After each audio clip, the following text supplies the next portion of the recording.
আব্দুর রহমান কাসিমি সাহেব হুজুর বলছেন, অনেক কথা বলছেন, দেখবেন অনেকের গাউত লাগিয়ে গেছে। আর ইদানিং কিছু কিছু এই আংসাং নেতা বাইর হইছে, মসজিদের ভিতরে কোরআন হাদিসের দর্শুল কোরআন করে, শিবিরের ছেলেরা ইসলামী আন্দোলনের লোকেরা হালকা জিকির করে। আংসাং কিছু পাতি নেতার জন্ম হয়েছে, যেগুলা বিগত ফ্যাসিস্টের রেখে দেওয়া ডিম থেকে ফুটে উঠছে। এরা ফির যায় কয় মসজিদে রাজনীতি করার জোগা নয়, বাইর হয়। মসজিদ কি তোর মার ভাতারের জায়গারে? নাউয়া কোথাকার? এই নাউয়া গুলা ধরি একটা ধারণ করে মারি দিবেন, 32টা দাঁতের জায়গা 34টা ফালি দিবেন। মসজিদ কি রাজনীতির জায়গা? মসজিদ কি তেলে তোর মার ভাতারের জায়গা? কথা কয় না। আমার না হয় আর দাওয়াত দিবেন না, না দিলেন, কিন্তু মুই আগেও যেমন আসিলাম এখনো তো তেমনই আছি। হক কথা বলতে কাকে ভয় আছে? মসজিদ কেউ যদি কয় মসজিদ বিএনপির মসজিদ, মসজিদ কেউ যদি কয় আওয়ামী লীগের মসজিদ, মসজিদ কেউ যদি কয় জামাত ইসলামের মসজিদ, তাহলে আমার নামাজই হবে না। মসজিদ হলো সর্বশ্রেষ্ঠ জায়গা, উত্তম জায়গা।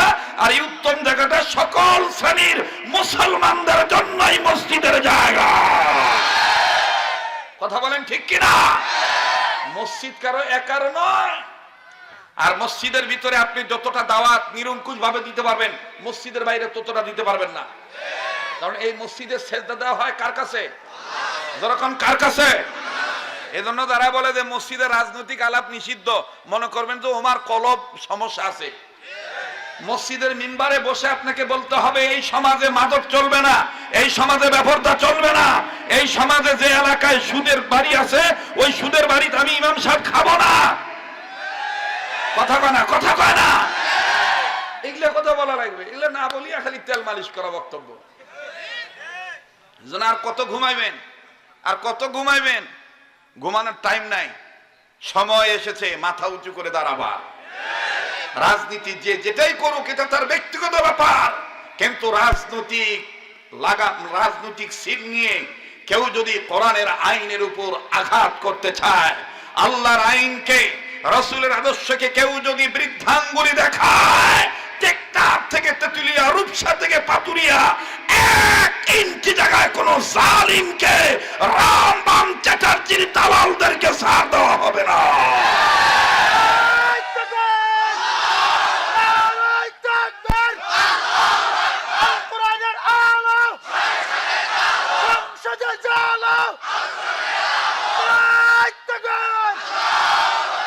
রাগ করলেন নাকি?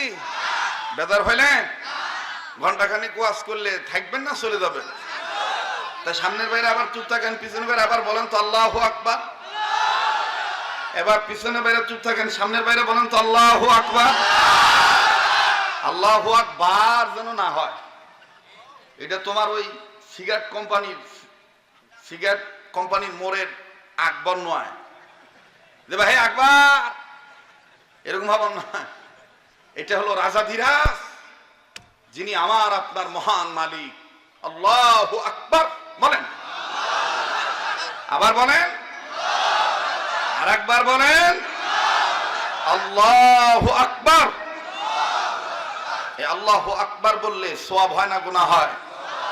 এই আল্লাহু আকবার বলাটাও ইবাদত। আল্লাহর জিকির করা ইবাদত কিনা? বলেন, জিকির করা ইবাদত কিনা? আল্লাহর নামে ডাকতে হবে, আল্লাহর জিকির করতে হবে। এই ইবাদত প্রসঙ্গে, জিকির ইবাদত, এই প্রসঙ্গে আয়াত আছে না নাই? বলেন আছে না নাই? ফাযকুরুনি আযকুরকুম ওয়াশকুরুলি ওয়ালা তাকফুরুন।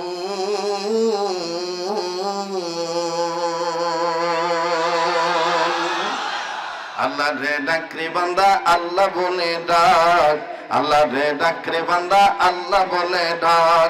ও তারে ডাকতে পারলে তোর জীবনের গুনাহ হবে মাফ। আল্লাহ রে ডাকরে বান্দা, কথা কয় না? আল্লাহ রে ডাকরে বান্দা। সবাই কেউ জবান বন্ধ রাখবেন না। আল্লাহ রে ডাকরে বান্দা আল্লাহ বলে ডাক, আল্লাহ রে ডাকরে বান্দা। ও তারে ডাকতে পারলে তোর জীবনের গুনাহ হবে মাফ, ও তারে ডাকতে পারলে তোর জীবনের গুনাহ হবে মাফ। আল্লাহ রে ডাক রে বান্দা আল্লাহ বলে ডাক, আল্লাহ রে ডাক রে বান্দা। যখন তোমার কেউ ছিল না তখন ছিলেন তিনি, এখন তোমার সব হয়েছেন পর হয়েছেন উনি রে বান্দা, পর হয়েছেন উনি, ঠিক না? এমন একটা সময় ছিল আমার হাত ছিল না, পাও ছিল না, নাক ছিল না, আমি উল্লেখযোগ্য কোনো বস্তুই ছিলাম না, ঠিক না? হাল আতা আলাল ইনসানি হিনুন মিনাদ দাহরি লাম ইয়াকুন শাইআন মাযকুরা। হাল আতা আলাল ইনসানি হিনুন الدهر لم يكن شيئا مذكورا। যখন তোমার কেউ ছিল না তখন ছিলেন তিনি, এখন তোমার সব হয়েছেন পর হয়েছেন উনি রে বান্দা, পর হয়েছেন উনি। আবার যখন তোমার কেউ রবে না,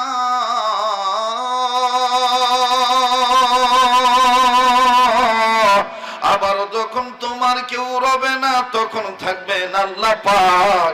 আল্লাহ রে ডাক রে বান্দা, জোরে আল্লাহ রে ডাক রে বান্দা। পিছন থেকে আওয়াজ আইসে না, শয়তানের গায়ে আগুন ধরায় দেন। আল্লাহ রে ডাক রে বান্দা, আল্লাহ রে ডাক রে বান্দা, আল্লাহ বলে ডাক। ও তারে ডাকতে পারলে তোর কলবের ময়লা হবে সাফ, ও তারে ডাকতে পারলে তোর কলবের ময়লা হবে সাফ। আল্লাহ রে ডাক রে বান্দা, আল্লাহ বলে ডাক। বলেন আল্লাহ রে ডাক রে বান্দা। যখন তুমি ছোট্ট ছিলে দাঁত ছিল না মুখে, তরল খাবার আল্লাহ তাআলা দিয়া দিলেন মা জননীর বুকে, বন্ধু মা জননীর বুকে, ঠিক কিনা বলে? যখন তুমি ছোট্ট ছিলে দাঁত ছিল না মুখে, তরল খাবার আল্লাহ তাআলা দিয়া দিলেন মা জননীর বুকে, বন্ধু মা জননীর বুকে। ওই আল্লাহ রে ডাকো বান্দা,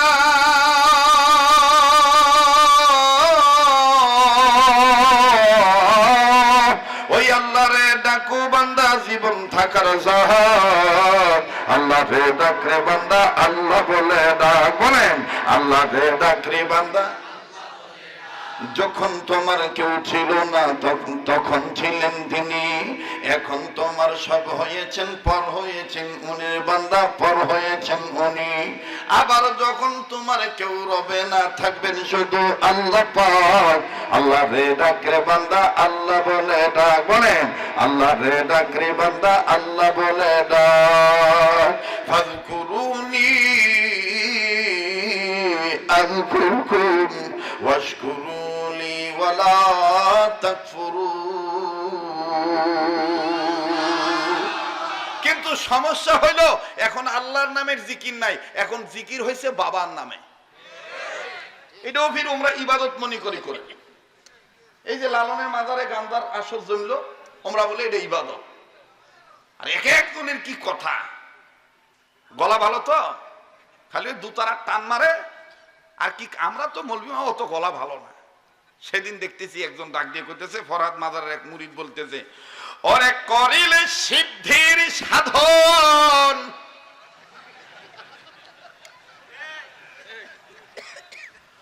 ওরে করিলে সিদ্ধির সাধন, ওরে ঘুছে যাবে আদম তোর অশান্তির বাঁধন, করিলে সিদ্ধির সাধন। এরপরে কি? ওরে খাইলে সিদ্ধি বাড়িবে বুদ্ধি।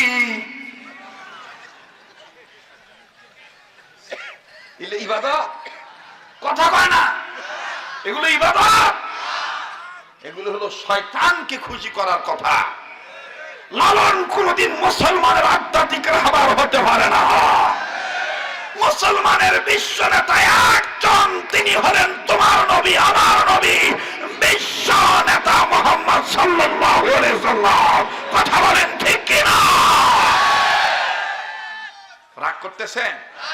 আর যদি একটু সময় বেশি লাগে দিবেন না?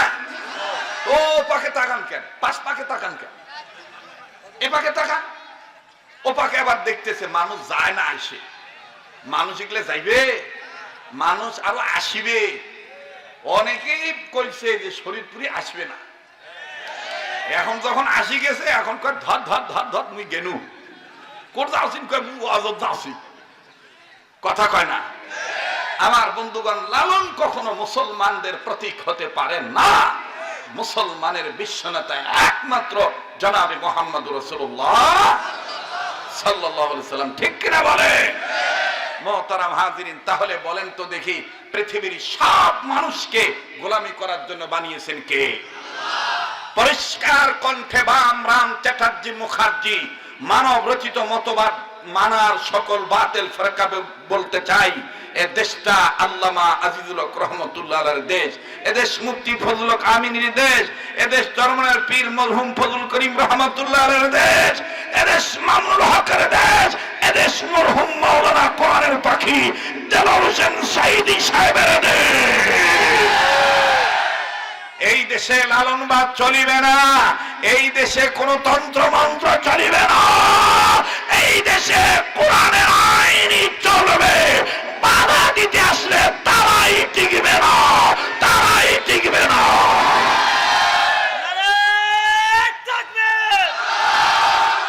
ইসলামের শত্রুরা, আলেম ওলামার শত্রুরা, আল কোরআনের আলো সংসদে জ্বালো। আল্লামা আব্দুল খালেক শরীয়তপুরী সাহেব নারায়ে তাকবীর। কষ্ট হচ্ছে? বলেন কষ্ট হচ্ছে? আমরা প্রতিটি পক্ষে, আমার ভাইরা, আমরা গোলামি করব কার? আবার বলেন কার? পৃথিবীর সব মানুষকে গোলামি করার জন্য বানাইছেন কে? ইয়া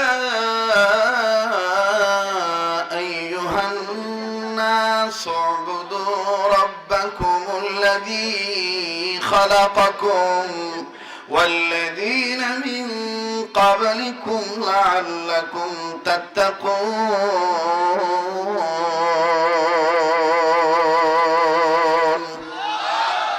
পৃথিবীর সব মানুষকে গোলামি করার জন্য বানাইছেন কে?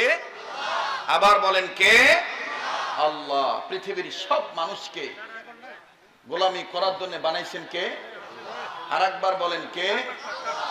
মুহতারাম হাজিরিন, আল্লাহ বলেন, হে মানব জাতি, আমি রব তোমাদেরকে সৃজন করেছি আমার গোলামি করার জন্য, যার দ্বারা তোমরা পরহেজগারিতা অর্জন করিতে পারো। এ কথা কার? আমার দিক খেয়াল করেন, এ কথা কার? আরেকবার বলেন কার?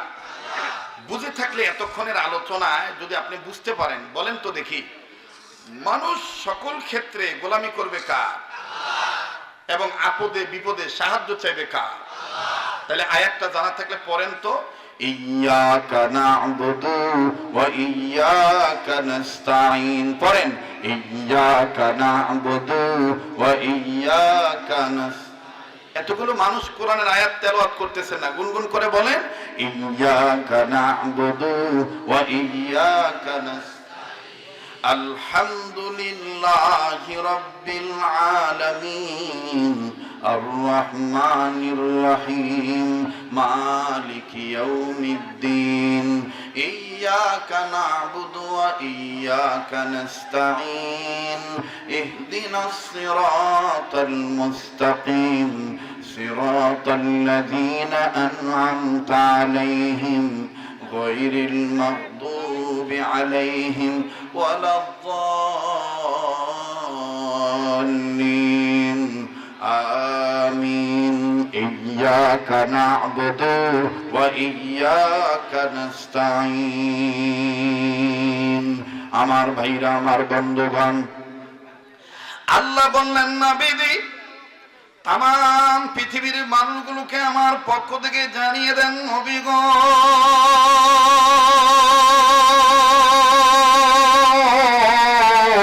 এই পৃথিবীর জমিনে যারা মানুষ রূপে জন্ম নিল, এই মানুষদেরকে আমি আল্লাহ রাব্বুল আমিন জানিয়ে দিলাম, পৃথিবীর মানুষরে তোমাদের আমি আল্লাহ রাব্বুল আমিন এমনি এমনি খামাখা সৃজন করে নেই।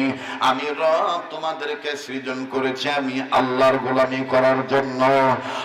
মানুষ আমি আমার কালামে পাকের মাধ্যমে তোমাদের জানিয়ে দিলাম, তোমরা যারা মানুষ তোমাদেরকে আমি আল্লাহ রাব্বুল আমিন গোলামি করার জন্য বানাইছি। ভাই গো, কোন মানুষদেরকে আল্লাহ গোলামি করার জন্য বানাইলেন, আবার কোন কোরআন কারীমের মাধ্যমে আল্লাহ ইবাদতের কথা ডিক্লার দিয়ে জানিয়ে দিলেন। আল্লাহ বললেন, নবীজি এটা এমন একটা কোরআন, এই কোরআনুল কারীমের আহ্বানে কোন মানুষ যদি ইবাদত মনে করে দৌড়ে আসে, এই কোরআনের দিকে কোন মানুষ যদি আগায় আসে,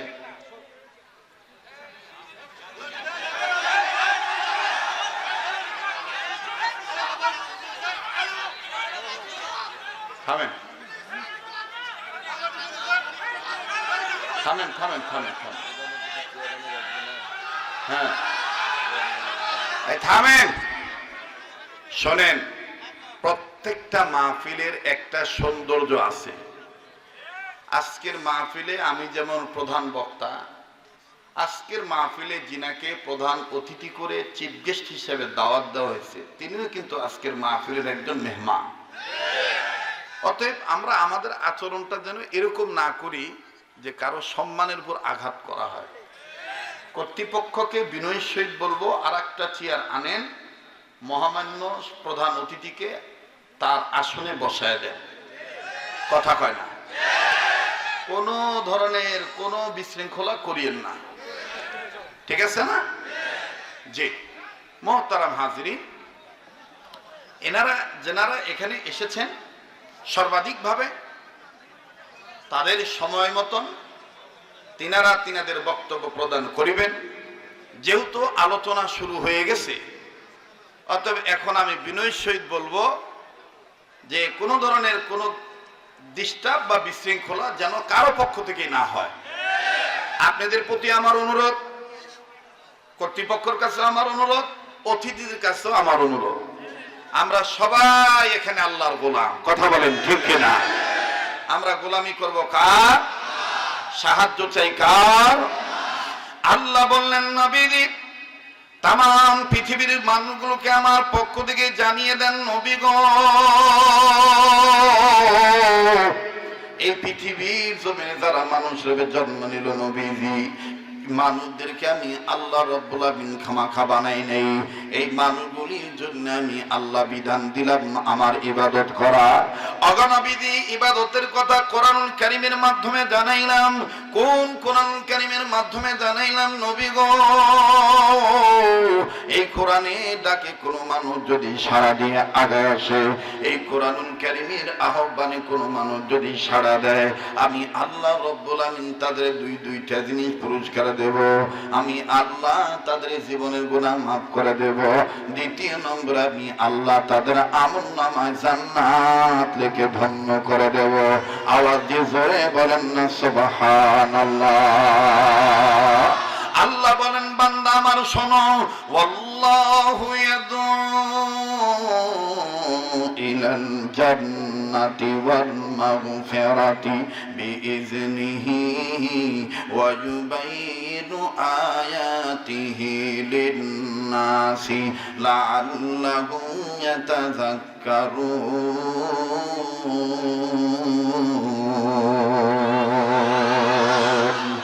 আমার ভাইরা, আমার বন্ধুরি, কোন কোরআনুল কারীমের আহ্বানে যদি ইবাদত মনে করে সাড়া দেন, আমার বন্ধুগণ যদি আপনি কোরআনের দিকে আগায় আসেন, আমার ভাইরা কোন কালামে হাকমি ডাকে সাড়া দেওয়ার দরুন জান্নাত পাবেন, গুনাহ মাফ পাবেন। এই কোরআনুল কারীম সম্পর্কে আমার আল্লাহ রাব্বুল আমিন ডাক দিয়ে বললেন, নবীজি এই কোরআনুল কারীম আমি আল্লাহ গরু ছাগলের জন্য নাজিল করি নাই। এই কোরআনুল কারীম আমি আল্লাহ ভক্তি ভরার জন্য নাজিল করি নাই। অগণবিধি নবীজি তবে হ্যাঁ এই কোরআনুল কারীমের মধ্যে জীবজন্তুর কথা আমি আল্লাহ রাব্বুল আমিন ঘোষণা করে দিয়েছি, কিন্তু মূলত আপনার উপর যে কোরআনখানা আমি আল্লাহ নাজিল করেছি, কিতাবখানা নাজিল করেছি, এই কিতাবখানা আমি আবুল আমিন বলে দিলাম ফামান, এরা হলো জাহান্নামী। তবে নবী গো ওমা আনতা আলাইহিম বিওয়াকিল, যারা কোরআন মানলো না অথবা মানলো এদের ব্যাপারে আমি আল্লাহ আপনাকে কোনো জিজ্ঞাসাবাদ করব না। আওয়াজ দিয়ে বলেন না সুবহানাল্লাহ। আল্লাহ বললেন নবীজি কোন কোরআনুল কারীমে আমি আল্লাহ বিশ্ব মানবতার ইবাদতের কথা বললাম। ও নবীজি এই কোরআনুল কারীম সম্পর্কে আমি আল্লাহ জানায় দিলাম নবী গো, এটা এমন একটা কিতাব মানুষ রূপে জন্ম নিয়েছে, মানুষগুলো অন্ধকারের পথে আছে, জুলুমাতের পথে আছে, পাপাচারী হয়ে আছে। নবী গো আমি আল্লাহ রাব্বুল আমিন বলে দিলাম এই মানুষগুলোকে অন্ধকারের পথ থেকে আলোর পথে আনার জন্য, এই মানুষগুলোকে অন্ধকারের পথ থেকে আলোকিত করার লক্ষ্যে নবীজি আমি রব্বে কাবা জানিয়ে দিলাম এটা এমন একটা কিতাব, কিতাবুন আনজালনাহু ইলাইকা লিতুখরিজান নাসা মিনাল-যুলুমাতি ইলান-নূর। আরো জোরে আরো জোরে আরো জোরে বলেন আল্লাহু আকবার। আবার বলেন না আল্লাহু আকবার। আরবের মানুষেরা কত বড় ভাগ্যবান, দিনের নবীর রূপ দেখিয়া কাফের হলো মুসলমান। সবাই আরবের মানুষেরা কত বড় ভাগ্যবান, দিনের নবীর রূপ দেখিয়া কাফের হলো মুসলমান। ইয়া রাসূলুল্লাহ ইয়া হাবিবাল্লাহ ইয়া রাসূলুল্লাহ ইয়া হাবিবাল্লাহ, নারায়ে তাকবীর নারায়ে তাকবীর। আল কোরআনের আলো, কোরআন হাদিস যেখানে, আলেম ওলামা যেখানে, নবীর প্রেম যেখানে, নারায়ে তাকবীর। আরবের মানুষেরা কত বড় ভাগ্যবান, দিনের নবীর রূপ দেখিয়া কাফের হলো মুসলমান। সবাই আরবের মানুষেরা কত বড় ভাগ্যবান, দিনের নবীর রূপ দেখিয়া কাফের হলো মুসলমান। কারা কারা বিশ্বাস করেন এই কথাটা? এটা তো হাত তুলে দেখান যদি কোরআনের পক্ষে। লিল্লাহে তাকবীর। আরবের মানুষেরা কত বড় ভাগ্যবান, কেউ জবান বন্ধ রাখবেন না সবাই। আরবের মানুষেরা কত বড় ভাগ্যবান, দিনের নবীর রূপ দেখিয়া কাফের হলো মুসলমান। ঠিক কিনা? দিনের নবীর রূপ দেখিয়া কাফের হলো মুসলমান। ইয়া রাসূলুল্লাহ ইয়া হাবিবাল্লাহ ইয়া রাসূলুল্লাহ ইয়া হাবিবাল্লাহ। আবার আরবের মানুষেরা কত বড় ভাগ্যবান, দিনের নবীর রূপ দেখিয়া কাফের হলো মুসলমান। ইয়া রাসূলুল্লাহ ইয়া হাবিবাল্লাহ ইয়া রাসূলুল্লাহ ইয়া হাবিবাল্লাহ। লিল্লাহে তাকবীর। কষ্ট হচ্ছে বাবা? কষ্ট হচ্ছে? আমি কি আগাবো না পাছাবো? রংপুরিয়া ভাষায় কয় আগায় না পাছায়। আগ পাকে যায় না পাক পাকে যায়? পাঁচ পাকে যায়। আগ পাকে যায় না পাঁচ পাকে যায়? আল্লাহ যেদিকে নেই ওদিকে যাব ইনশাআল্লাহ। কষ্ট হচ্ছে আপনাদের? আবার বলেন আমাদেরকে আল্লাহ বানাইছেন কি জন্যে? ইবাদত করার জন্যে। কি জন্যে? ইবাদত। আপনি যদি আল্লাহর হুকুম মতে নবীর তরিকা মতে খানা খান ওটাও ইবাদত হবে। সুবহানাল্লাহ কর। আরো ধরে কোন সুবহানাল্লাহ। আল্লাহর হুকুম মতে নবীর তরিকা মতে যদি আপনি আলেম ওলামার কথা শুনেন সেই শোনার নামও ইবাদত হবে। সুবহানাল্লাহ সুবহানাল্লাহ সুবহানাল্লাহ বলেন। আমার ভাইরা আমার বন্ধুরি, কোন দিকে দিকে কোনো নজর দিবেন না বাজান। দেখেন তো দিলটা নরম হয় কিনা, এক ফোঁটা চোখের পানি আপনি ফালাইতে পারেন কিনা। আল্লাহু আকবার, আল্লাহু আকবার। আল্লাহর হুকুম মতে, নবীর তরিকা মতে নবীজিকে মোহাব্বত করলো আমার বন্ধুগণ ইবাদত হয়ে যায়। মা বাবার খেদমত করলো ইবাদত হয়ে যায়। আমার বন্ধুগণ মসজিদে 5 ওয়াক্ত নামাজ যদি কায়েম করেন আমার বন্ধুগণ সেটার ইবাদত হয়ে যায়। বাবাজি লম্বা করার কোনো সুযোগ নাই। কিতাব আমার বন্ধুগণ অনেকে অনেক জায়গায় হয়তো বয়ানখানা শুনিয়া থাকতে পারেন। আজ আমি আপনাদের সম্মুখখানে বয়ানখানা করিয়া দিই। এ যুবক বন্ধুরে, কারাগো শেষ ঠিকানা কবরস্থানের উদ্যোগে মাহফিলের ব্যবস্থা করেছ। আমার বন্ধুরে, কারাগো কোন বাবা মার সন্তান হইয়া উম্মতের উলামায়ে কেরামদেরকে দাওয়াত দিয়েছো, সমাজের গণ্যমান্য ব্যক্তিদেরকে দাওয়াত দিয়েছো ইবাদত মুখী কথা শোনার জন্য। আরে ভাইয়া, কিতাব প্রমাণ করে বন্ধু আমার নবীজি, আমার ভাইরা, আমার বন্ধুরে, আল্লাহর নবী নবী মুহাম্মদ সাল্লাল্লাহু আলাইহি সাল্লাম সাহাবায়ে কেরামদের কাছ থেকে বিদায় নিলেন। আপাতত বিদায় নিলেন বন্ধু। বিদায় নিয়ে ডাক দিয়ে বলতেছে আবার কালকে মজলিসে চলবে, আমি এখান থেকে এখন বিদায় নিলাম। ও বাজান, ওমর ওমরের মতন চলে গেল, উসমান উসমানের মতন চলে গেলেন, আবু বকরের মতন চলে গেলেন। আমার ভাইরা, হযরত আলী রাদিয়াল্লাহু তাআলা আনহু, হযরত আলীও আমার বন্ধুগণ হযরত আলীর মতন চলে গেলেন। কিন্তু বাজান রে, হযরত আলী যাইতেছেন, ভিন্ন দিক দিয়ে দেখেন তার বাড়িতে কি ঘটনা ঘটতেছে। লক্ষ্য করে শুনবেন বন্ধু, কোন দিকে কোন নজর দিবেন না। হযরত আলীর জানা থাকলে বলেন তো দেখি, হযরত আলী রাদিয়াল্লাহু তাআলা আনহুর পুত্র কয়টা? আবার বলেন কয়টা? আরেকবার বলেন কয়টা? বাজান, একজনের নাম হাসান আর একজনের নাম হুসাইন। অনেক আগের কথা বলতেছি বাবা। হযরত হাসান রাদিয়াল্লাহু তাআলা আনহু আর হযরত হুসাইন রাদিয়াল্লাহু তাআলা আনহু আগে থেকে মা জননী ফাতেমাতুজ জোহরার কাছে বসা। হঠাৎ করে বন্ধুরে, হযরত হুসাইন হাসানকে ডাক দিয়ে বললেন, ভাইজান আম্মা যদি অনুমতি দেয়, ভাইজান যদি অনুমতি দেয় আম্মা জান, ভাইজান যদি অনুমতি দেয় আম্মা জান, তাইলে আমরা নানার কাছে যাব, নানার কাছ থেকে যে খানা আদায় করব। হযরত হাসান ডাক দিয়ে বললেন, হোসাইন মায়ের কাছ থেকে অনুমতি নিতে হবে। মা যদি অনুমতি দেয় তাইলে নানার কাছে যাব। বাজান রে, আমি আগেই বলতেছি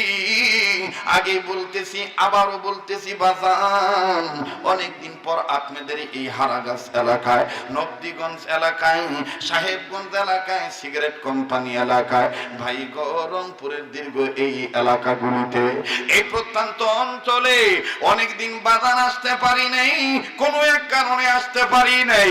আমার ভাইরা, আল্লাহ যত আবার এনে দিয়েছেন, মন খুলে বয়ান করতে চাই। যদি আজকে সময় একটু বেশি লেগে যায়, দিতে রাজি আছেন না নাই? আবার বলেন রাজি আছেন না নাই? তাইলে আমি বলবো আজকের মাহফিল আপনারা বলবেন চলবেই চলবে। আজকের মাহফিল কতক্ষণ চলবে?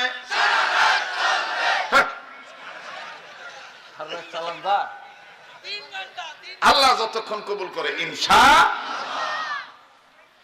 অনুরোধ করে বলবো বাজান, একটু এদিক সেদিক নজর দিবেন না ভাইয়া। আলোচনার পয়েন্ট হারিয়ে ফেললে বুঝতে কষ্ট হবে। হযরতে হাসান হোসেনকে ডাক দিয়ে বললেন, ভাইয়া আম্মা জান যদি অনুমতি দেয় তাইলে নানা মুহাম্মদের কাছে যাবো। ওদিক দিয়ে কিন্তু হযরত আলী আসতেছেন বাবা। ও বাজান, হযরত আলী রাদিয়াল্লাহু তাআলা আনহু আসতেছেন, প্রতিমধ্যে রয়ে গেছে। এদিক দিয়ে হাসান আর হোসেন, হাসান হোসেনকে ডাক দিয়ে বললেন, ভাইয়া তুমি যাও মার কাছ থেকে অনুমতি নাও। ভাইজান, এখানে ইসলামের একটা শিক্ষা হলো, আমি আপনি যখন ছেলে মেয়ে হব সুখে হোক দুঃখে হোক, শান্তিতে হোক আর অশান্তিতে হোক, মা বাপ যদি বেঁচে থাকে মা বাবার অনুমতি নিয়ে কোনো কাজ করা এটাও বাজান ইবাদত করা হবে। কথা বলেন ঠিক কিনা? ওরে মা যার দুনিয়া নাই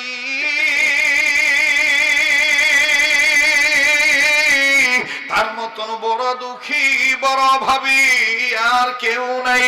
বাপজানদার দুনিয়ায় নাই তার মতন বড় অভিভাবক শূন্য আর কেউ নাই। বাজান রে, গভীর মনোযোগী হয়ে কথাগুলি শোনা চাই। এবার হযরত হোসেন আর আলী, এবার হযরত হাসান আর হোসেন দুইজন মিলিয়া মা জননীর কাছে যান। হযরত হাসান ডাক দিয়ে বলতেছেন, হোসেন ভাই আমি একটু দূরে দাঁড়াই, দুইজনের পক্ষ থেকে আপনি অনুমতি নিলে, তুমি অনুমতি নিলেই হয়ে যাবে।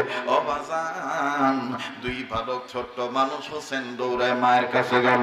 মায়ের কাছে যে নিজের কাপড়, আমার বন্ধুগণ পেটের কাপড় তুলিয়া পেটটা বাইর করে ডাক দিয়ে বলে, মা আর কতকাল কতদিন না খায়া থাকবো, ও মা আর কতদিন কতকাল না খায়া থাকবো, একটু কি খাবার পাবো না? তোমার কাছে বললে তুমি বলো বাড়িতে খাবার নাই। ও মা অনুমতি চাই, নানা মুহাম্মদের কাছে যাবার চাই। মা গো, কেননা তুমি বলেছ নবীজির চেহারা দেখলে অনেক দিন খিদাও ভুইলা যাওয়া যায়। আরবের মানুষেরা কত বড় ভাগ্যবান, দিনে নবীর রূপ দেখিয়া কাফের হলো মুসলমান। আবার আরবের মানুষেরা কত বড় ভাগ্যবান, দিনে নবীর রূপ দেখিয়া কাফের হলো মুসলমান। ইয়া রাসূলুল্লাহ ইয়া হাবিবাল্লাহ, ইয়া রাসূলুল্লাহ ইয়া হাবিবাল্লাহ। মারহাবা ক। এবার হযরত হুসাইন না মার কাছে যাইয়া, ছোট সাওয়া তো বোঝেন নাই, ছোট বাচ্চা হলে যা হয় আর কি, পেটের কাপড় উঁচু করে কয়, মা আর কতকাল কতদিন না খেয়ে থাকবো, বাড়ি বললে কও খাবার নাই, এখন নানার কাছে যাবার চাই, অনুমতি চাই। হযরত হাসান পিছন থেকে ইশারায় মাকে করজোরে মিনতি করে বলতেছে, আম্মা অনুমতি দেন। এবার ফাতেমা তো জোহরা ডাক দিয়ে কয়, হাসান হুসাইন অনুমতি চাইতেছ, অনুমতি দিয়ে দেব, তবে শর্ত হলো বাবা হাসান তুমি খেয়াল রাখো, তোমার নানার দুয়ারের কাছে যাইয়া যদি দেখো তোমার নানার ঘরের দরজার পর্দা নড়ে, তাইলে তোমরা কিন্তু নানার ঘরের মধ্যে প্রবেশ করবা না। হাসান কয় ঠিক আছে। হোসেন মাঝখানের থেকে মাথা সারা দিয়া কয়, পর্দা লইলে মুরকি হইবে। কিছু চ্যাংড়া থাকে না এরকম, কথা কয় না, কিছু বাচ্চা থাকে না এরকম, দেখবেন বাপ মারে একই বাচ্চা, বড়টা একটু ভদ্র, ছোটটা একটু মনে করেন কম বোঝে, বড়টা গাও পাও নারী দিয়ে শক্তি দিয়ে বুঝাইছে, বাবা ও পাকে যাস না বা, বড় ছাওয়া মানিছে যাই না আব্বা। আর ছোটটা যদি কম, ছোটকে গেলে কি হইবে, কথা কয় না, এখন থাকতে পারে না ভাই, থাকতে পারে না। হযরত হোসেন এখন ওই মাঝখান থেকে মাথা সারা দিয়ে কয়, গেলে কি হইবে? তো হযরতে ফাতেমা আবার বলতেছে, পর্দা নড়লে ঢোকা যাবে না। তো ফাতেমা হোসেন বলতেছে, পর্দা নড়লে কি হইবে? পর্দা নড়লে ঢোকা যাবে না। আবার কয়, পর্দা নড়লে কি হইবে? ফাতেমা ডাক দিয়ে বলতেছে, পর্দা নড়লে বুঝতে হবে যে তোমার নানা ঘরের ভিতর একা নাই, আল্লাহর পক্ষ থেকে জিবরাইল আমিন ওহী নিয়া নানার কাছে আইসা গেছে। এই জন্য বলছি পর্দা নড়লে যাইতে নাই। হোসেন কয়, জিবরাইল ওহী নিয়ে আসলে আমার কি? রাগ করতেছেন মনে হয়? হ্যাঁ, পর্দা নড়লে আমার কি হইবে? তো পর্দা নড়লে আমার কি হইবে? কয়, জিবরাইল আসলে আমার কি? হ্যাঁ বেড়া, জিবরাইল থাকলে যাওয়া যাবে না। হযরত হাসান বলতেছে, ঠিক আছে মা, পর্দা যদি নড়াচড়া করে তাইলে আমরা ঢুকবো না, চলো হুসাইন। শুনতেছেন আপনারা? হযরতে ফাতেমা তো জোহরা রাদিয়াল্লাহু তাআলা আনহুকে মা খাদিজাতুল কুবরা ইন্তেকালের আগে বলে গেছে, ওগো ফাতেমা, তোমার বাবা মুহাম্মদের দরবারে তোমার বাবার ঘরে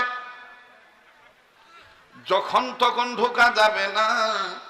তোমার বাবার কাছে অনেক সময় ওহী নাজিল হয়। বাজান কোরআন নাজিল ইতিহাস থেকে ঘটনাটা শুনাইতেছি। দেখেন বাজান, আল্লাহকে খুশি করার জন্য ইবাদত মনে করে নবীকে মহব্বত করার নামটা ইবাদত। ভাইরা আমার, খুব খেয়াল করে শোনা চাই।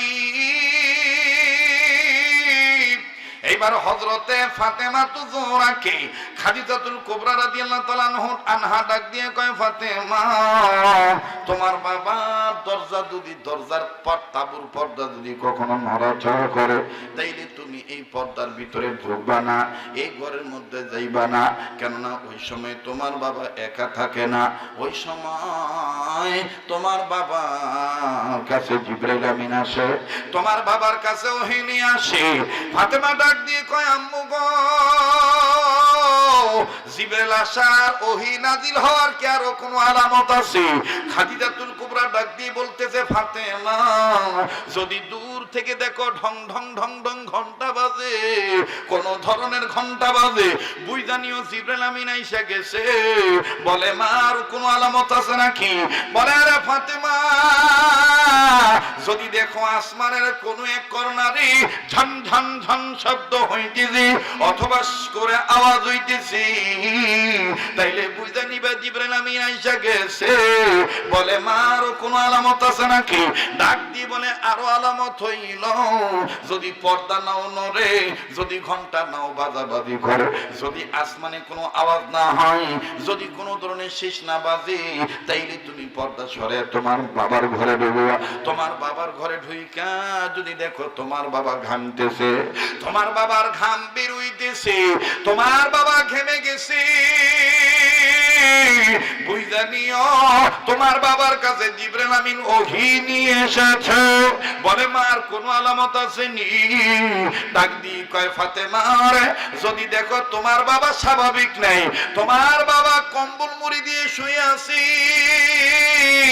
তোমার বাবার গায়ে যদি জ্বর দেখো, তোমার বাবার শারীরিক তাপ যদি বৃদ্ধি পায়, তাইলে বুঝে নিবে তোমার বাবা একা নাই, তোমার বাবার কাছে জিবরাইল আমিন ওহী নিয়ে এসেছে। এবার ফাতেমা ডাক দিয়ে বলতেছেন, হাসান হোসেন, তোমার নানার ঘরের কাছে যে যদি দেখো পর্দা নড়ে, তাইলে তোমার নানার ঘরের মধ্যে তোমরা প্রবেশ করবে না, তোমাদের নানা একা থাকবে না, তোমাদের নানার কাছে জিবরাইল আমিন আসিয়া গেছে, জিবরাইল আমিন ওহী নিয়ে আসছে। হোসেন বলে, ঠিক আছে মা, আমি কথা দিলাম, পর্দা নড়লে আমি ঢুকবো না, তবে যেহেতু বললাম জিবরাইল আমিন আপনার, মা আমার কি?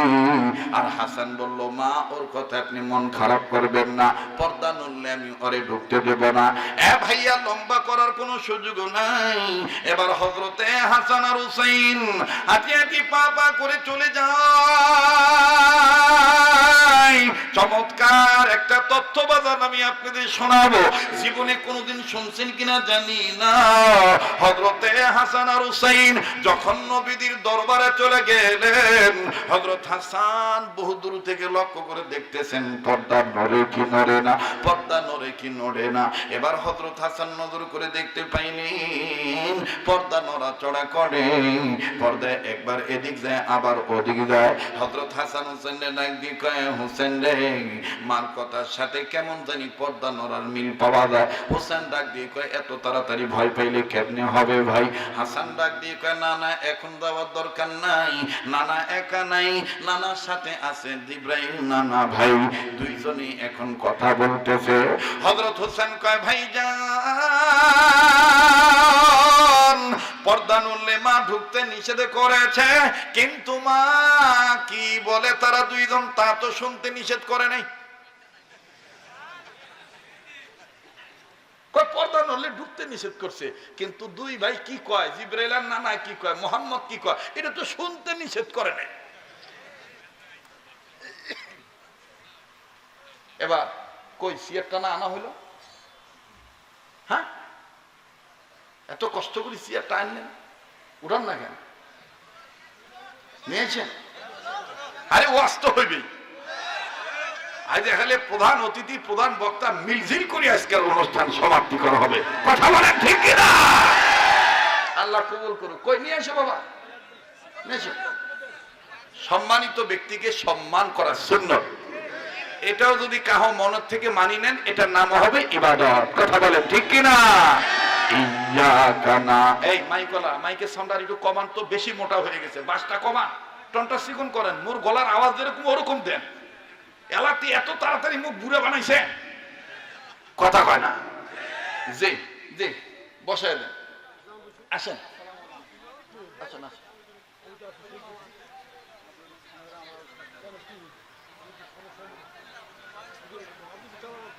মুহতারাম হাজিরিন, আমরা গোলামি করি কার?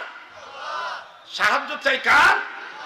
ইয়্যাকা না'বুদু ওয়া ইয়্যাকা নাস্তাঈন। পড়েন, ইয়্যাকা না'বুদু ওয়া ইয়্যাকা নাস্তাঈন। জোরে কোন আল্লাহু আকবার।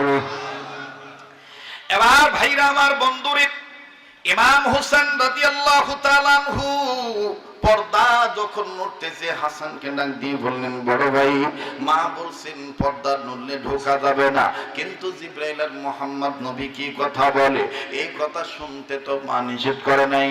ভাই গো, আপনি এখানটিতেই দাঁড়ান, আমি একটু সামনে যাই, দেখি ভিতরে কি কি কেমনি কথা বলে। আরে বাবা, এবার জিবরাইল আমিন আর নবীজির কথা শোনার জন্য হযরত হোসেন রাদিয়াল্লাহু তাআলা পর্দার আড়ালে দাঁড়াইলেন। দাঁড়াইয়াই কেমন জানি গো নবী মুহাম্মদের গলার আওয়াজ পাইলে হোসেন ডাক দিয়ে কয়, বড় হোসেন ডাক দিয়ে কয়, ভাইজান, নানাজির একটা কথা শুনে আমার কলিজা ঠান্ডা হয়ে গেল। হাসান কয়, যা কয় তাই খালি শুনে থাক। ও বাজান, হোসেন শুনতেছেন, কানে আওয়াজ পাচ্ছে। নবী মুহাম্মদ জিবরাইলের কথা শুনে হাসে আর ডাক দিয়ে কয়, ওগো ভাই জিবরাইল,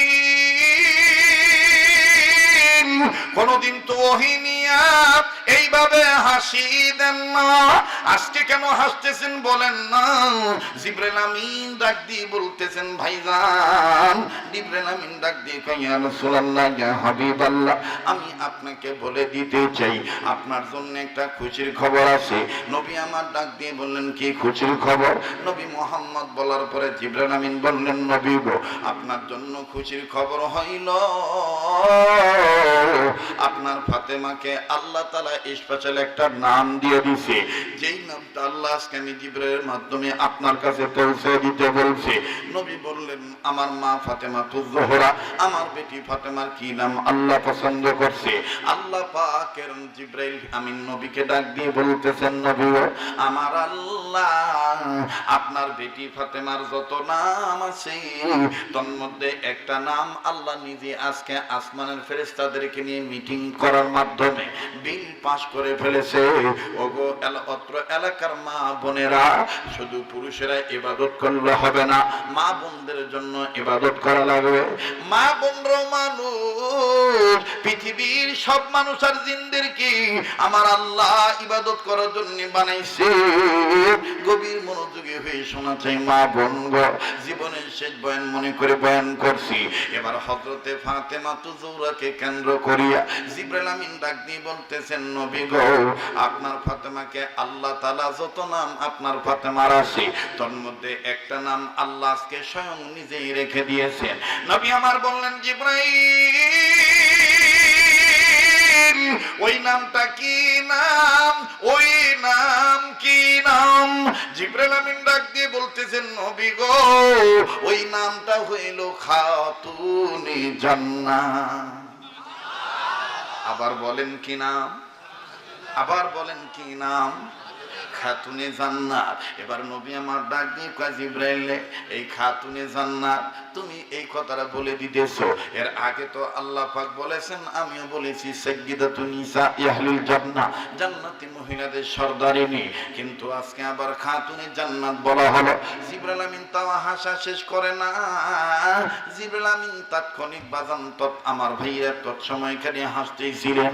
হোসেন বড্ড খুশি হয়ে গেল, আমার মায়ের আল্লাহ নতুন আর একটা জান্নাতটার নাম দিয়েছি খাতুনে জান্নাত। এবার হযরত হাসানকে হযরত হোসেন লক্ষ্য করে নিজে নিজে বুকের দিকে থাপড়া মেরে বলে, ভাইজান আমাদের কপাল কত ভালো, আমরা খাতুনে জান্নাতের বেটা, আমরা খাতুনে জান্নাতের বেটা। আবার হোসেন ডাক দিয়ে কয়, ভাইজান ভিতরে আরো কি কথা হয় আমি শুনিয়া লই। আমার মায়ের ব্যাপারে আল্লাহর ফেরেশতা জিবরাইল আমিন নানারে কি কয়। এবার বাজান রে বাজানো, আল্লাহর হাবিব নবী মুহাম্মদ সাল্লাল্লাহু আলাইহি সাল্লামকে জিবরাইল আমিন ডাক দিয়ে বলতেছেন, নবী গো এখানেই শেষ নয়, আপনার ফাতেমাকে আল্লাহ তাআলা জান্নাতি নারীদের সর্দারিনী বানায় দিয়েছে। কিন্তু নবীজি আমি আপনার কাছে বলে দিতে চাই, পৃথিবীর শেষ হওয়ার পরে হাসর নাসর যখন শেষ হবে, কিয়ামত যখন সংগঠিত হবে, বিচার যখন শেষ হয়ে যাবে, নবী গো আমার আল্লাহ জানায় দিয়েছেন আপনার ফাতেমার আগে একজন নারী জান্নাতে ঢুকে যাবে। আমার নবী বললেন, জিবরাইল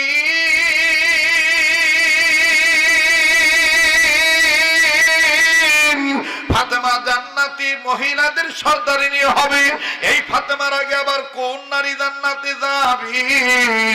এবার হযরত হোসেন হাসানকে লক্ষ্য করে কয়, ভাইজান আগুন লেগে গেল, মায়ের নাম আল্লাহ খাতুনে জান্নাত ঠিকই দিল, কিন্তু আমার মায়ের আগে নাকি একটা মহিলা জান্নাতে যাবে।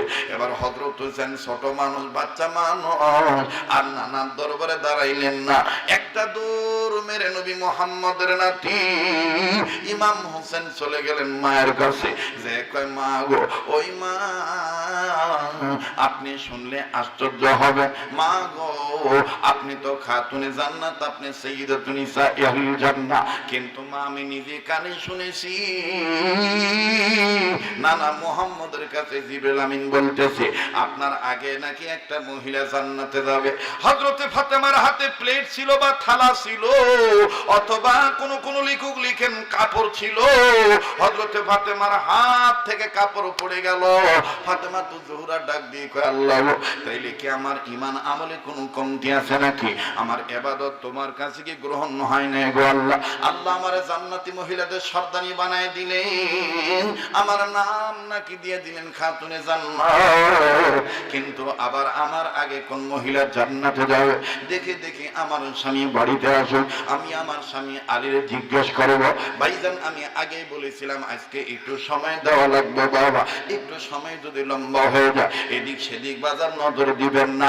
জীবনের শেষ বয়ান মনে করে বয়ান করছি, কেননা অসংখ্য মা বোনের এসেছে, মা বোনদেরকে ইবাদতকারী বানাইতে হবে। আমার বাংলাদেশের প্রতিটা নারী যদি আল্লাহওয়ালা হয়ে যায়, ওই সংসারে যদি ভ্যান চালক হয়, আমার ভাইরা স্বামী যদি ভ্যান চালায় খায়, আর স্ত্রী যদি ফাতেমার আদর্শে আদর্শবান হয়, আমার বন্ধুগণ যদি ঈমান আমল মজবুত করে, ওই ঘরটা জান্নাতের টুকরা হয়ে যাবে। কথা কোন ঠিক কিনা? আরো জোরে বলেন ঠিক না বেঠিক? এবার বাজান রে হযরতে ফাতেমা তো জোরা ডাক দিয়ে বলতেছেন, মালিক আমার আগে কোন নারী জান্নাতে যাবে? দেখি আমি আজকে জিজ্ঞাসা করব, আগে আমি আমার স্বামীরে জিজ্ঞাসা করব, এরপরে আমি আমার বাবারে ধরব। কেন ওই নারী আমার আগে জান্নাতে যাবে? কেন আমার আগে জান্নাতে যাবে? জান্নাতে যাওয়া কোনো দোষ নয়, কিন্তু কোন কারণে আমি সর্দারিনীর আগে, আমি কমান্ডার ইন চিফের আগে, আমি সর্দারিনী জান্নাতের লিডারের আগে, সব মহিলাদের আগে তো আর না আমার জান্নাতের লিডার বানায় দিয়েছে, জান্নাতি সর্দারিনী বানায় দিয়েছে। এই জান্নাতি সর্দারিনীর আগে আবার ওই মহিলা জান্নাতে যাবে। সেই মহিলাকে বাড়ি কোথায়, কি আমল তার, আমি জিজ্ঞেস করব।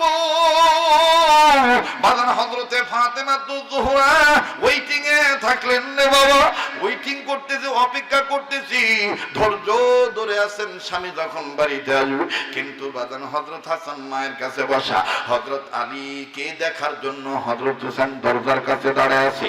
আসুক আজকে আমার আব্বা, আব্বা আসলেই বলবো আব্বা মায়ের আগে কোন নারী জান্নাতে যাবে? ও আব্বা নানাই কইল, নানার কাছে জিবরাইল আমিন বলল, বাজানো হযরত আলী যখন বাড়ির দিকে প্রবেশ করতেছে আর হযরতে ফাতেমা তো জোহরা বারবার শুধু এই আয়াতখানায় পড়তেছে, ইয়্যাকা না'বুদু ওয়া ইয়্যাকা নাস্তাঈন।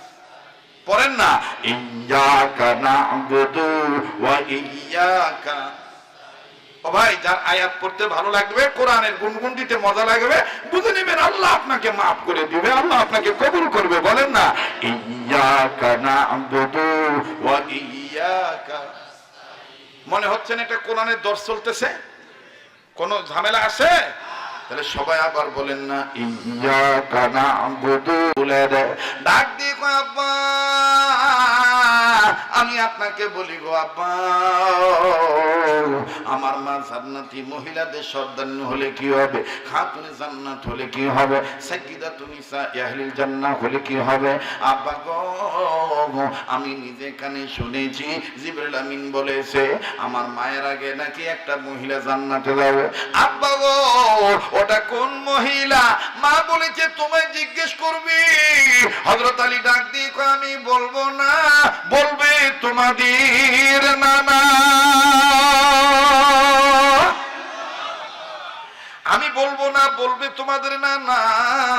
এবার হযরত আলী রাদিয়াল্লাহু তাআলা ওই কথা বলার পর হযরত ফাতেমা তো জোহরা ডাক দিয়ে বলতেছেন, স্বামী আমার আপনি ভিতরে আসেন। এবার বাজান হযরত আলী যখন ভিতরে গেলেন, ভিতরে যাওয়ার পর ফাতেমা তো জোহরা এক গ্লাস পানি দিলেন। অবাজান তখন গ্লাস ছিল না, আমার বন্ধুগণ পানি পান করাইলেন। যখন তাকে পানি পান করাইলেন, এবার হযরতে ফাতেমা তো জোহরা ডাক দিয়ে বলতেছেন, স্বামী আলী আমার, আপনি কি আমার আগে কোন মহিলা জান্নাতে যাবে আপনি কি জানেন নাকি কিছু? হযরত আলী বললেন, আমি জানি কি না জানি এটা আমি এখন বলবো না, তবে পেঁচ যিনি লাগাইছে তিনি ছুটাইতে পারবে। এবার বাজানলে পেঁচ লাগাইতেছ নবী মুহাম্মদ সাল্লাল্লাহু আলাইহি ওয়াসাল্লাম। নবীর কাছে যৌথ জিবরাইল আমিন বলেছে অমুক মহিলা ফাতেমার আগে অমুক নারী জান্নাতে যাবে, আমি আলী জানলে এখন বলবো না, নবীজির অনুমতি নাই।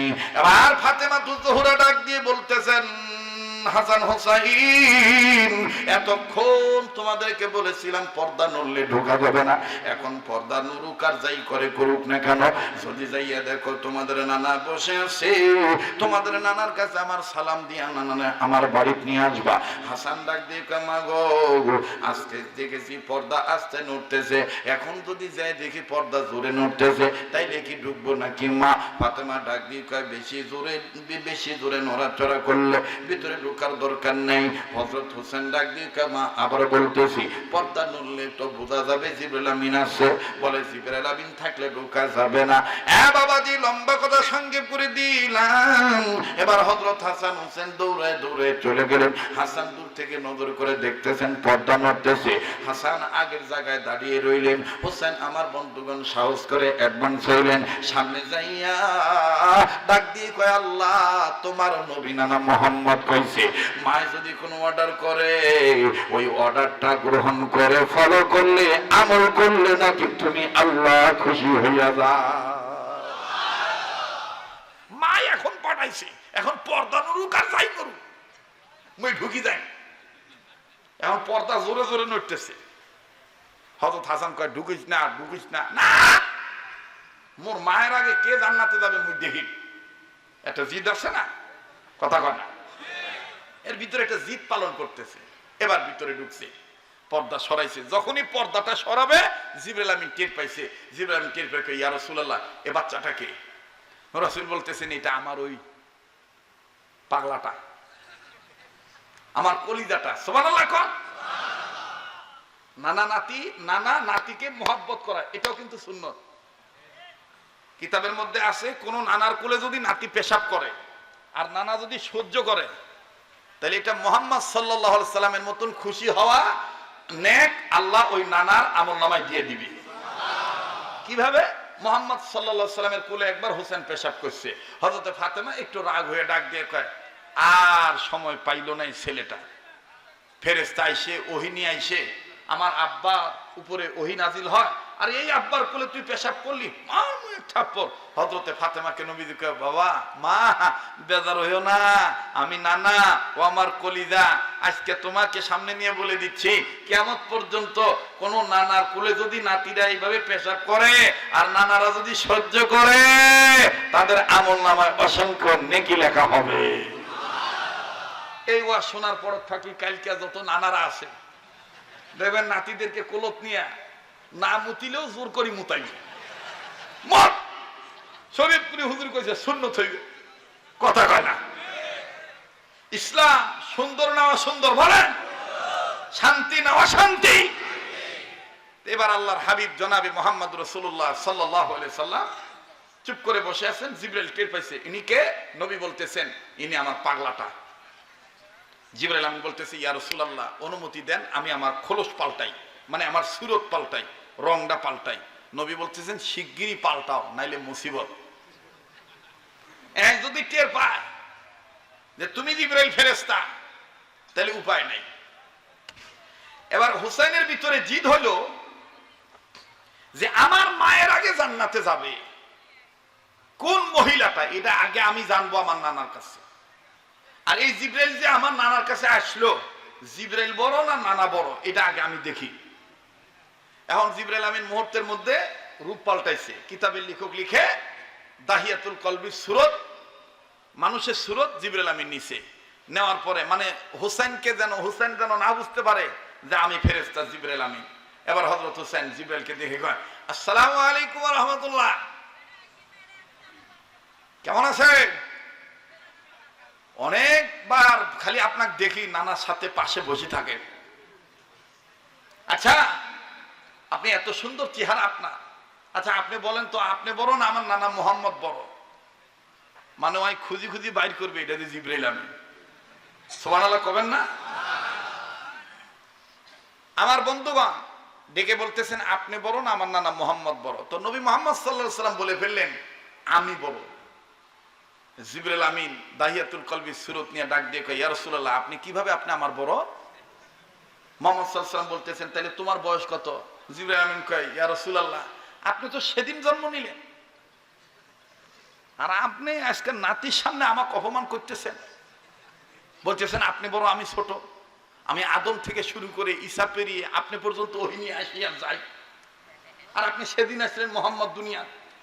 তো নবীজি বলতেছেন কথা না বাড়ে আগে বলো তুমি আমার কেমনে বলো? জিবরাইল আমিন বলতেছেন হুজুর শোনেন আমার বয়স কত।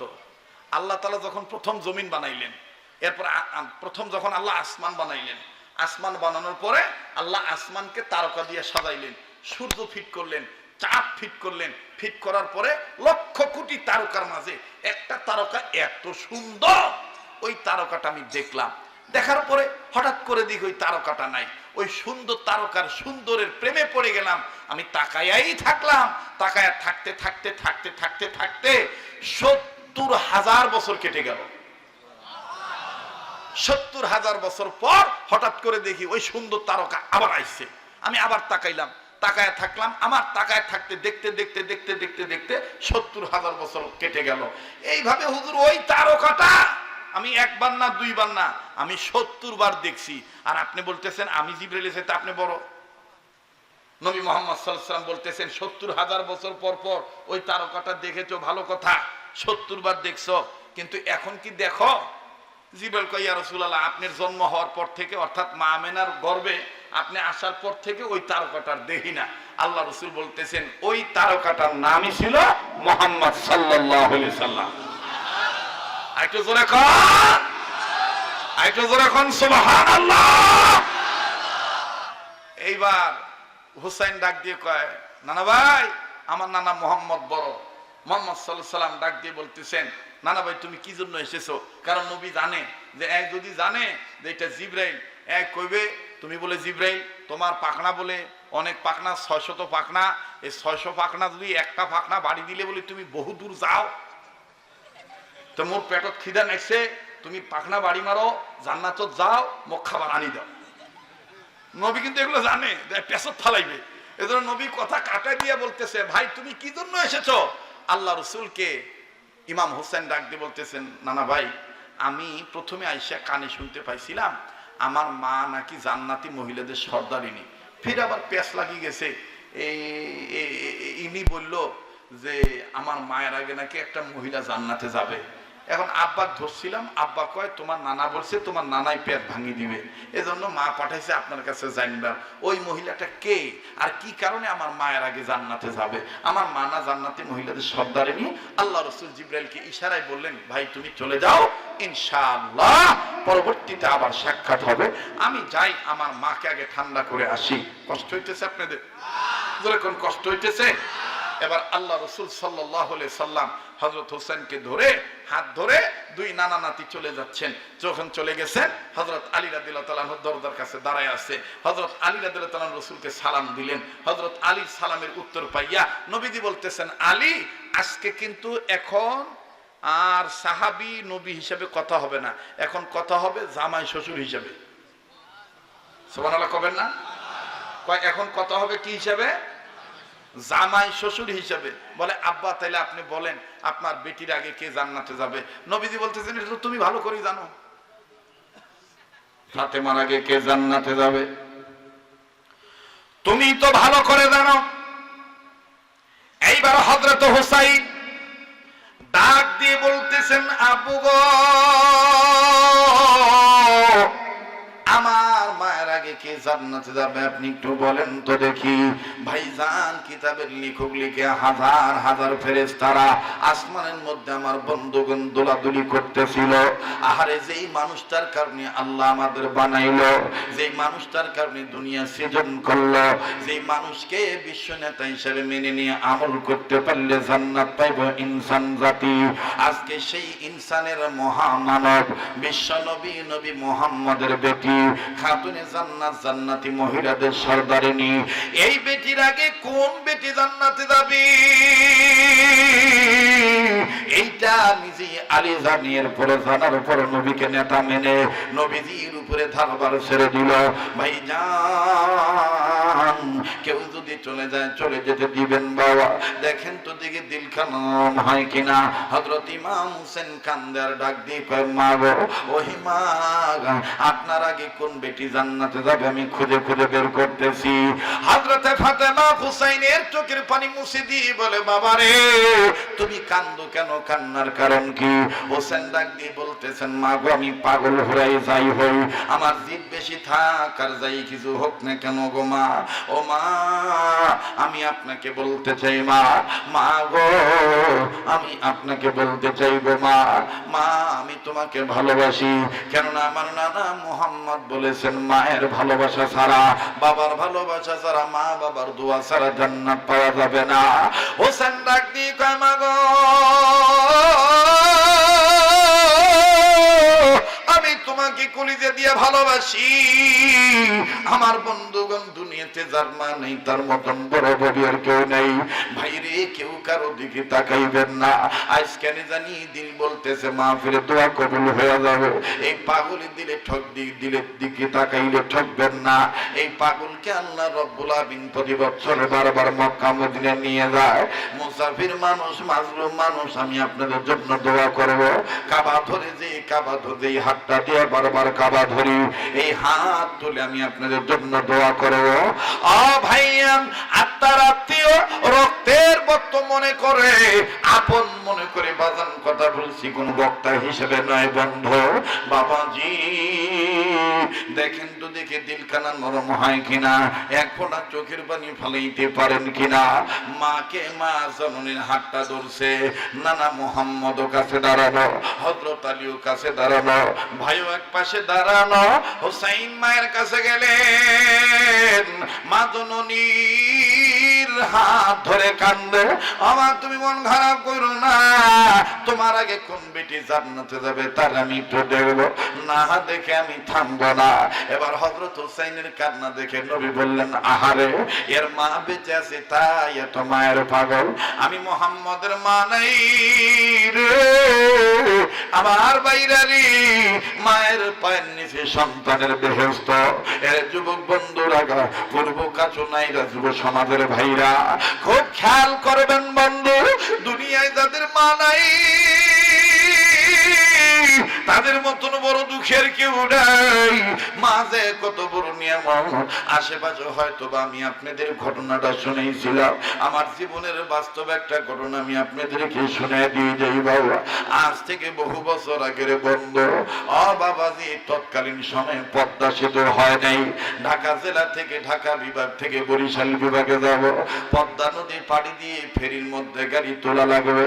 মাওয়া ঘাট থেকে আমার বন্ধুগণ ওই পাশের ঘাটে যেতে হবে। অনুরোধ করে বলবো কেউ কারো দিকে তাকাইবেন না, একটুখানি দেখেন বাজান, দেখেন তো মাতৃত্বের মায়া জন্ম হয় কিনা, মায়ের মোহাব্বত দিলের মধ্যে পয়দা হয় কিনা, একটু দেখেন তো বাজান দিলখানা নরম হয় কিনা। বন্ধু, ওই ফেরির মধ্যে যখন আপন গাড়ি তুললাম বন্ধ, 1.5 ঘন্টা সময় লাগবে, 1.5 ঘন্টা সময় লাগবে। রো রো ফেরি পদ্মা নদী পাড়ি দিয়ে পারা যাবে বাবাজি। গাড়িটা যখন আমার গান ফেরির মধ্যে তুললাম, আমার গাড়ির আগে পিছে বাজান আরো গাড়ি সিরিয়াল ধরে উঠল। গাড়ি থেকে নামিয়া অন্যান্য বাহন ওঠার দৃশ্য দেখতেছি বাবাজি। নজর করে দেখতে পাইলাম একটা অ্যাম্বুলেন্স ওঠে। অ্যাম্বুলেন্সের সামন দিকে আমার বন্ধুগণ লাল কাপড়ে টাঙানো, লাল নিশান টাঙানো, দুই পাশে লেখা লাশবাহী গাড়ি। কিন্তু আমার বন্ধুগণ লাশ আছে না নাই জানা নাই, কিন্তু বাবাজি মনে মনে বুঝতে পারলাম লাল কাপড় যেহেতু টাকানো বুঝাই যাচ্ছে লাশ আছে। লাল নিশান মানে হলো আমার বন্ধুগণ অ্যাম্বুলেন্সে কোন গাড়িতে যদি লাল কাপড় টাঙ্গায় বোঝা যাবে এটা লাশবাহী গাড়ি। ভাইজান, পুরুষ মানুষের না লাশ না মহিলা মানুষের লাশ, এটা বাজান আমার জানা ছিল না। এই ব্যাপারে আমি বোধগম্য হলাম না।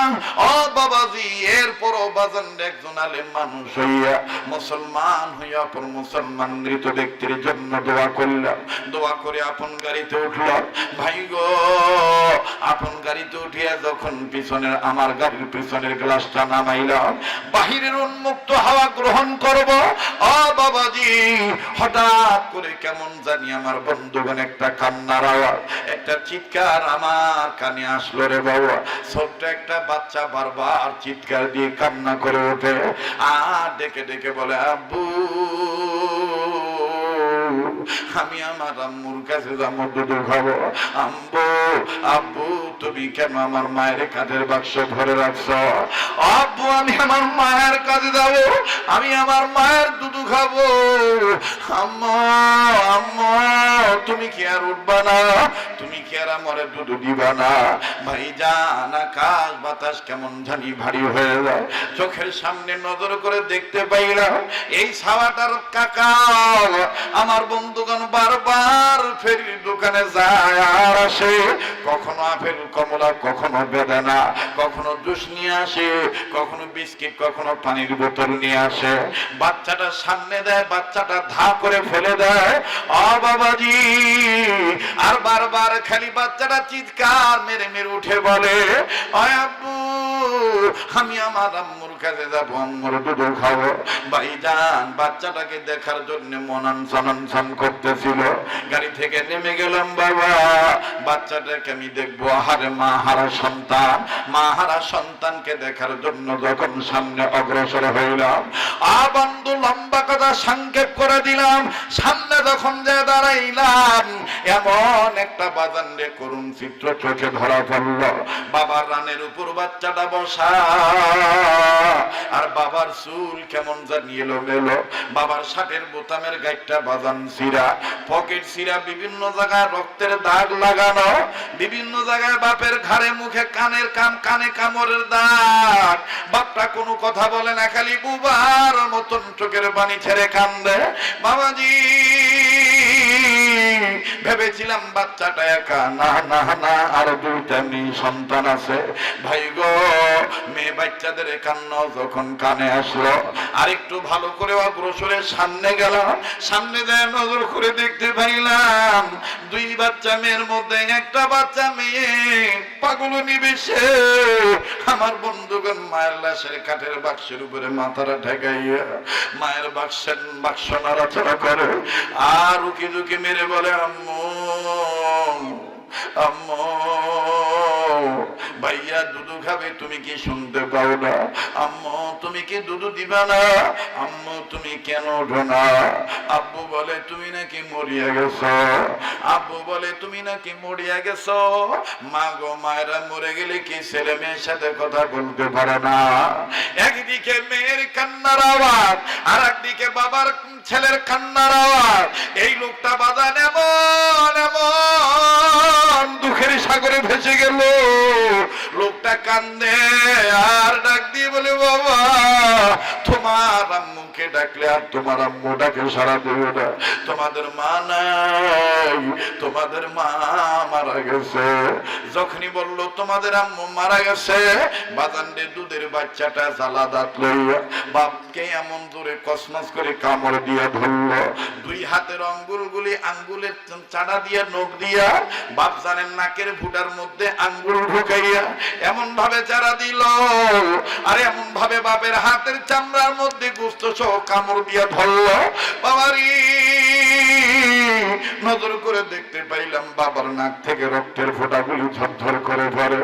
বাবা কিছুই বলে না, ছেলেটাকে মারো না বকেও না, খালি কান্দার ডাক দিয়ে বলে, আল্লাহ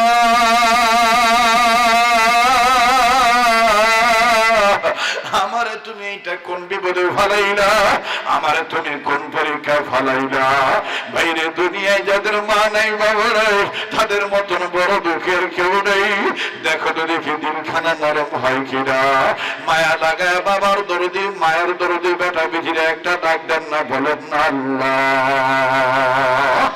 এ বন্ধু, লোকটা কান্দের ডাক দিয়ে বলে, মালিক আমারে তুমি কোন পরীক্ষায় ফালাইলা, আমি কেমনে বুঝে এদের মা দুনিয়ায় নেই। আবার ভাইরা ছেলেটা তখন এখনো কামড় ছাড়ল না। আমরা কতজন লোকের মধ্য হতে কয়েকজন মিলে ডাক দিয়ে বললাম, ভাইরা আপনার ছেলে মেয়ে বুঝে নাই, আপনার বিবি মারা গেছে। এরা যদি কোনো কিছু করে বকা জকা করিয়েন না, এরা ছোট্ট মানুষ, যারা জানেন এদের মা জীবিত নাই। এই কথা বলা মাত্রই লোকটা কান্দে, চিৎকার দিয়া ডাক দিয়ে কয়, হুজুর আর কত সহ্য করবো গো হুজুর। নিজের হাতের কাপড় উঠাইয়া হাতটা এইভাবে ঘুরে ঘুরাইয়া দেখা দেখা কান্দার ডাক দিয়ে কয়, হুজুর গো এই দেখেন আমারে কামড়ে কি চূড়া গেড়ে, গতকালকে ঢাকা মেডিকেল কলেজ থেকে শুরু করছে কামড়ানো, বাড়িতেও কামড়াইছে।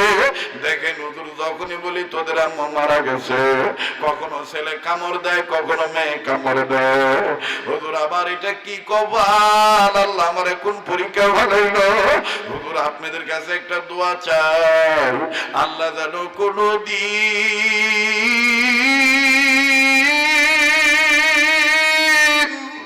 কোন সন্তানের কাছে থেকে বাপের আগে মায়ের জন্য না নিয়ে এলো। হুজুর গো, মায়েরও বাপ দ্বারা পূরণ হয় না। ভাইরা আমি জানি না এই ময়দানে কার মা দুনিয়ায় নেই। মায়ের পাগলেরা, বাবার পাগলেরা, আজকে তোমার কান্নার দরুন তোমাদের মা বাবার কবর আযাব আল্লাহ মাফ করিয়ে দিবে। মায়া লাগা একটা ডাক দেন না, বলেন না আল্লাহ। আবার বলেন না আল্লাহ। হযরত হোসেন ফাতেমাকে ধরে ধরে ডাক দিয়ে কয়, মা গো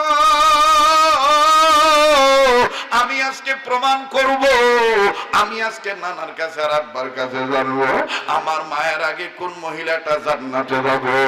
না জানা পর্যন্ত আমি আমার আব্বাকেও ছাড়বো না, নানাকেও ছাড়বো না।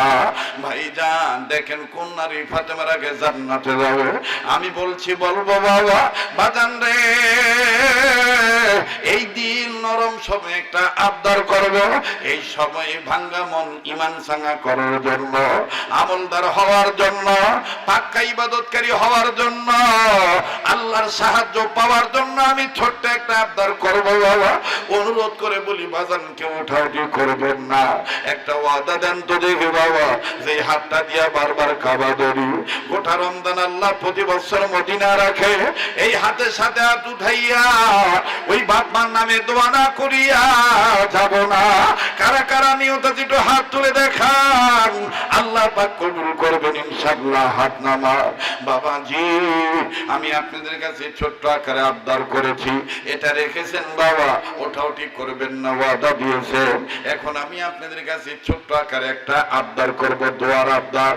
আর তৃতীয় আর একটা আবদার করব, সেই আবদার হলো সম্মানিত অতিথি মহোদয়, তিনি ব্যস্ত মানুষ, তিনি চলে যাবেন, তিনি আপনাদের সম্মুখপানে সালাম দিবেন, দোয়া চাইবেন, মত বিনিময় প্রকাশ করবেন। কিন্তু বাজান এর আগে আমি আপনাদের কাছে ছোট্ট যে আবদারটা, দ্বিতীয়বার অতিথির আবদারটা তৃতীয়, আর দ্বিতীয় আবদারটা হলো আপনারা অনেকেই জানেন, এই মাহফিলটা কবরস্থানের উন্নয়ন করবে মাহফিল। বাবাজি, দিলে দিবেন, না দিলে না দিবেন, অতিথিরা যেহেতু আছে, ছোট্ট একটা দরখাস্ত আমার সাথে বলেন তো ইয়া আল্লাহ। কয় না বলেন ইয়া আল্লাহ, আবার বলেন ইয়া আল্লাহ, ইয়া আল্লাহ। 20,000 ইট, বলে না, বলেন 20,000 ইট আল্লাহ নবীর উসিলায় আপনি ব্যবস্থা করে দেন। জোরে কোন আমি, আরো জোরে কোন আমি। আমি এই ময়দানে ছোট্ট একটা আবদার করব, অতিথি তো কথা বলবেনই, এর আগে আমি আবদারটা করতেছি। এই একটা লোক আছেন যে হুজুর আমি 500 ইট আমি দিয়ে দেব, ইনশাআল্লাহ আমার নামটা লিখতে বলেন, আমি আবার মা বাবার নামে আমি 500 ইট দেব। বাজান এখানে এমন লোক আছেন একাই 5,000, 10,000, 20,000 ইট দেওয়ার মতন ক্ষমতা, সামর্থ্য আল্লাহ দিয়েছে, কথা বলেন ঠিক কিনা? কিন্তু আমি চাই 10 মিলে করি কাজ, হারি দিতি নাহিলাজ, এটাই হলো মুমিনদের ঈমান আমলের শ্বাস, কথা বলেন ঠিক কিনা? একটা লোক আমি দেখতে চাই যে হুজুর আমি 500 ইট আমি দেব।